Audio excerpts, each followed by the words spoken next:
So we see that cognitive capacity tends to, if you do nothing else, around 50. And then after 50, if you're drinking too much alcohol, not enough movement, you're not stretching your brain, you're not using those neurotropic growth factors, you're not eating the right vegetables and phytochemicals, all that stuff, what happens around 50? You're having a conversation, yeah, Dave, yeah, that guy, you lose your memory recall.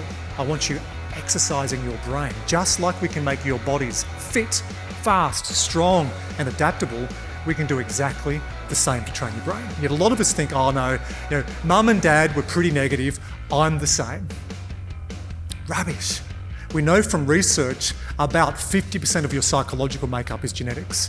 40% is mental skills and 10% is lifestyle factors. Can everyone get their hand and put it on their brain? Think about your brain is the hardware. Your brain is your hardware. Your mind is the software, and your hormones and electrical pulses are the energy channels. Just like we do with our mobile phones, we regularly plug them in. They need power to upgrade. Your brains need 3 things to upgrade. They need power, we'll call that energy, they need time, and they need attentive focus. So if you get all those things right, it's called an iOS upgrade. And that's what I spend a lot of my time doing with athletes, but also Dr. Nicola Gates and I. And Nicola's one of the world's leading neuropsychologists. We've got a new part in our business called the Mental Skills Academy, where we work with brokers and executives and athletes, helping them with an iOS upgrade. I'm sure a lot of you have heard about the 3 different parts of the brain.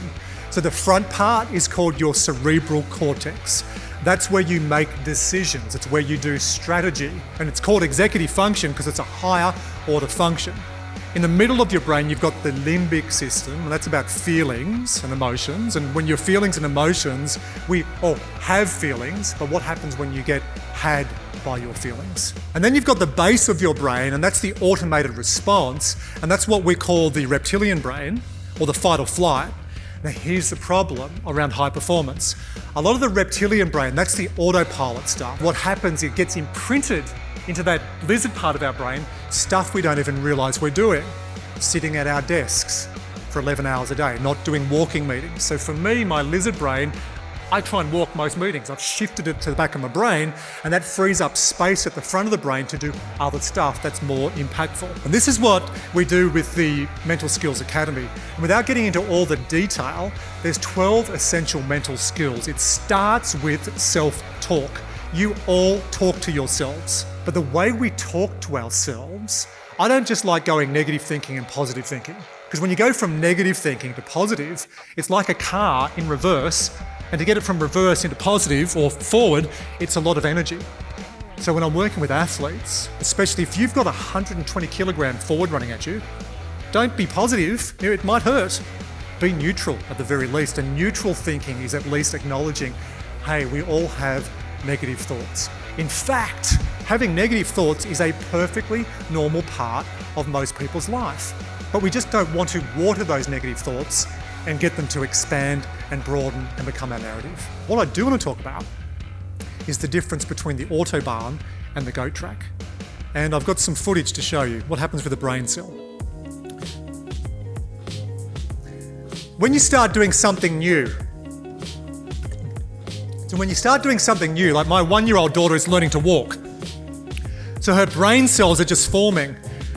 When you can start walking, it's like being on an Autobahn in Germany. Who's been on the Autobahn? And Dr. Nicola talks about this, the Autobahn. It's 180 miles an hour. Everything's fast. You're automated. Before you even realise it's 11 a.m. in the morning, you've had a couple of coffees, you've had the donut or the croissant, you've done some phone meetings, and you haven't even been really conscious. It's quick. But to change behaviour in our brain, we need 3 things: time, energy, and attention. So when we're tired, we stay on the Autobahn. I'm trying to get you into the Muzak section to actually look at a different neural pathway, and it's hard. It's a bit like a goat track. So we're off the Autobahn.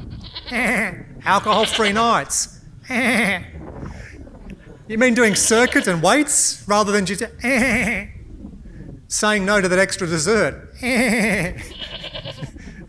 Thank you, goat. I think a lot of you are stuck on the Autobahn and you're going 180 miles an hour and it's stuck in that back part of the brain And a lot of these habits and behaviours you don't even realise you need to do. And part of today, from the start with the match fit calculator and some of the questions and the dialogue and the reflection, I can see some of you going, All of us will have a different pathway.